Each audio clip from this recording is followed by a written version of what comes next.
The sun draped the North Carolina suburb in golden light as children's laughter echoed down the tree-lined streets. Soccer balls bounced, sprinklers hissed, and neighbors waved to each other from their perfectly trimmed lawns. But on the wooden steps of a modest house near the cul-de-sac, 8-year-old Jacob Logan didn't laugh. He sat curled up, knees pulled to his chest, a tablet resting on his legs. His fingers tapped, but his mind wasn't in the game. He wasn't playing. He was monitoring. Jacob had type 1 diabetes. Every outing, every meal, every nap was a calculated risk. He couldn't just join the neighborhood kids in their soccer game unless everything, his glucose, his hydration, his insulin, was perfect. And that never lasted long. Inside the house, Cassie Logan watched from the window with a nurse's eye but a mother's heart. She had worked 12-hour ER shifts for years, seen trauma, witnessed loss. But nothing scared her more than Jacob's silent, sudden drops in blood sugar. One missed cue could send him into seizures. Or worse. That's why the fridge existed. The small, white, medical-grade insulin fridge was tucked under the shaded overhang beside the front porch. It was discreet, temperature-controlled, and life-saving. With Cassie often working, Jacob's older cousin Marcus helped watch him. The fridge ensured insulin and emergency glucagon were always within reach. But not everyone saw a miracle machine. Karen Bishop, chairwoman of the HOA and self-appointed queen of suburban order, saw a violation. To her, the fridge was clutter. Obstruction. A threat to the pristine, beige uniform image of the community she micromanaged like a stage set. She didn't knock. She didn't ask. She didn't even wait for the HOA's pending review of Cassie's exemption request. She acted.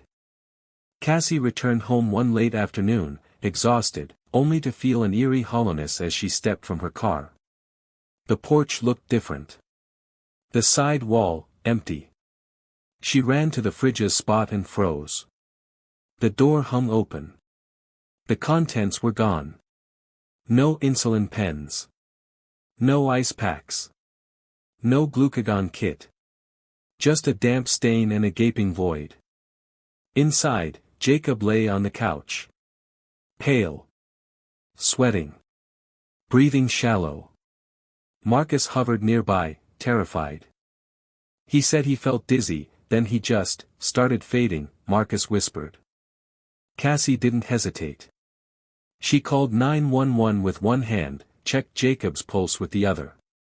Type 1 diabetic. Possible DKA. Insulin missing. Hurry. As she cradled Jacob's frail body, a voice chimed in behind her. Polished. Calm. Smiling.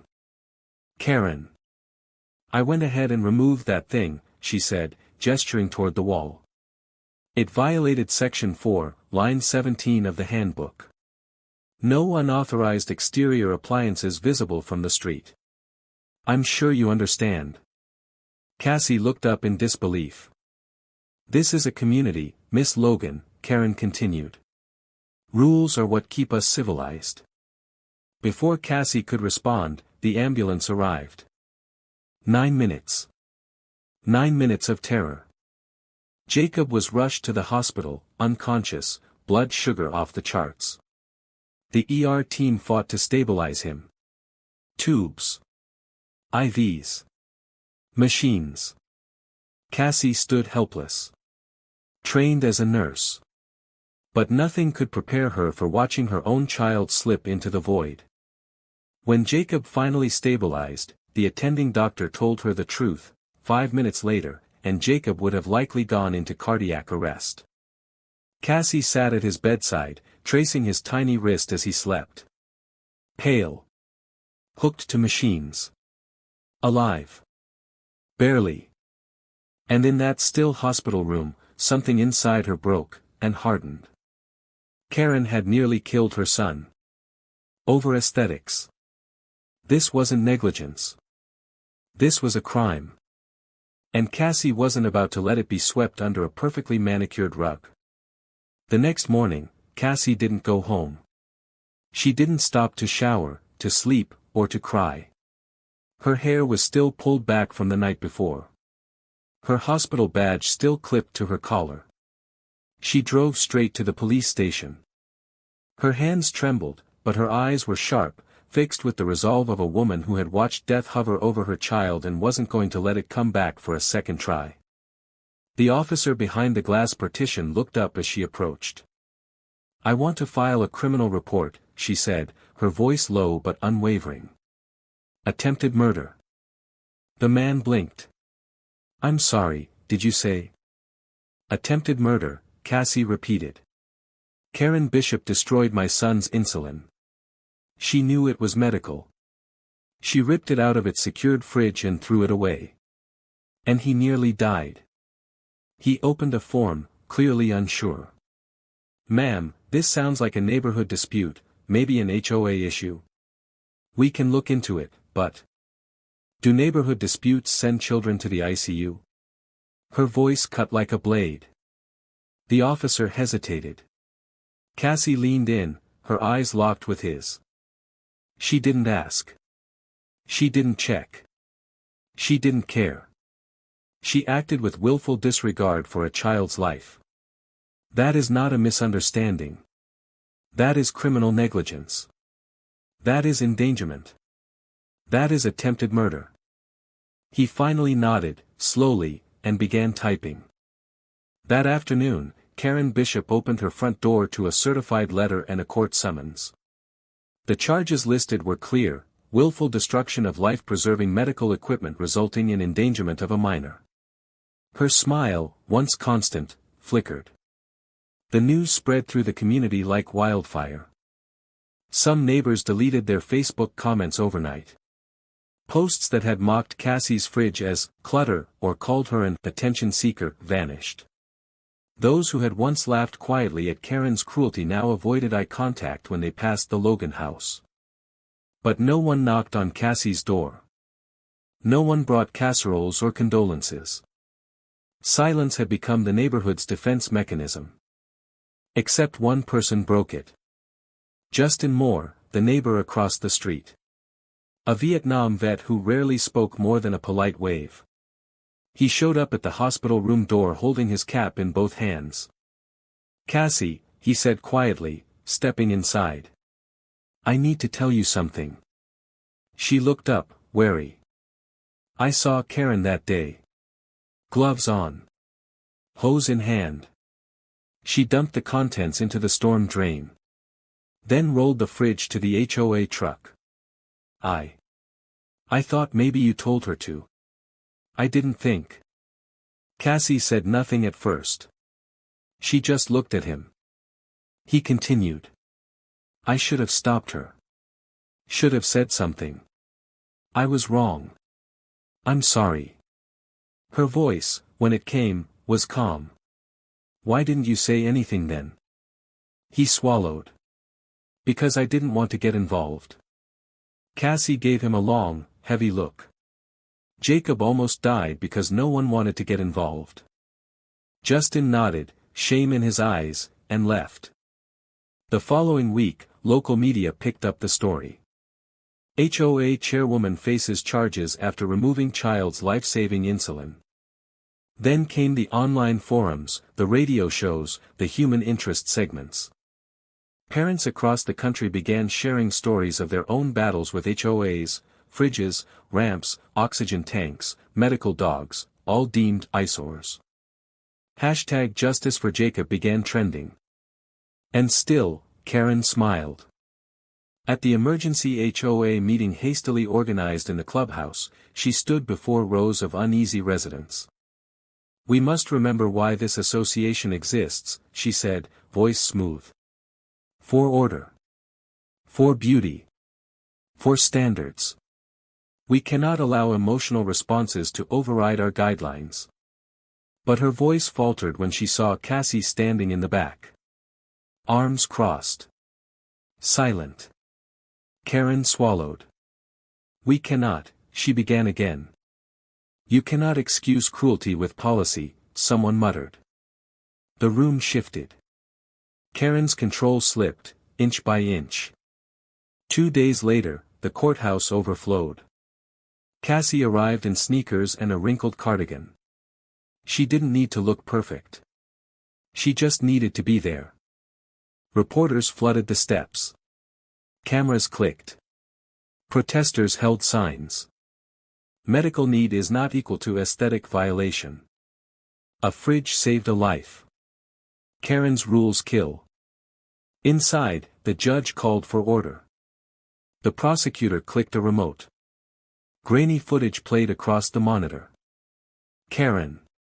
Gloves. Bolt cutters. Hose. Bags. The act. Silence fell like a curtain. Karen stood, pale. I didn't know. The prosecutor turned. The fridge had medical markings. Emergency stickers. Prescription labels. You ignored every one. And just like that, the facade crumbled. Karen Bishop was no longer a gatekeeper of order. She was a cautionary tale. And Cassie? She wasn't just a mother anymore. She was a movement. Karen's attorney tried to spin the narrative, an overzealous rule enforcer, a misunderstood intent. But Cassie wasn't having it. Neither was the public. In the weeks leading up to the trial, support poured in. Diabetic families from across the country shared their own HOA horror stories. Activists arrived in town. Nurses sent letters. Parents mailed pictures of their children with insulin pumps and CGMs, many with notes that read, "Could have been mine." Cassie didn't seek attention, but it found her. News vans parked outside her house. Journalists called non-stop. One reporter, a young woman named Maya, stayed respectful and asked the one question no one else had. What do you want to come from this? Cassie looked at Jacob, who was finally home, thinner but stable. I want no other parent to face a clipboard when what they need is compassion. The day of the hearing, the courtroom was overflowing. The courthouse plaza had become a sea of hand-painted signs, tear-streaked cheeks, and fierce solidarity. Inside, tension crackled like static. Karen entered through the back, surrounded by her lawyers. Her appearance was immaculate, pearls, pressed blazer, but her eyes darted. She wasn't in control anymore, and she knew it. Cassie walked in through the front, holding Jacob's hand. He wore a small backpack with his insulin supplies and a medical alert bracelet on his wrist. The crowd hushed. The trial began. Witnesses were called. Medical experts explained the danger of even a short lapse in insulin availability. Emergency responders testified to Jacob's condition when they arrived. The ER doctor gave the most damning statement of all. Another 5 minutes, and we would have lost him. Then came the footage, blurry but clear enough. Karen cutting the security cable. Dumping the contents. Turning her back. Karen's defense. She claimed she thought it was old junk. No label.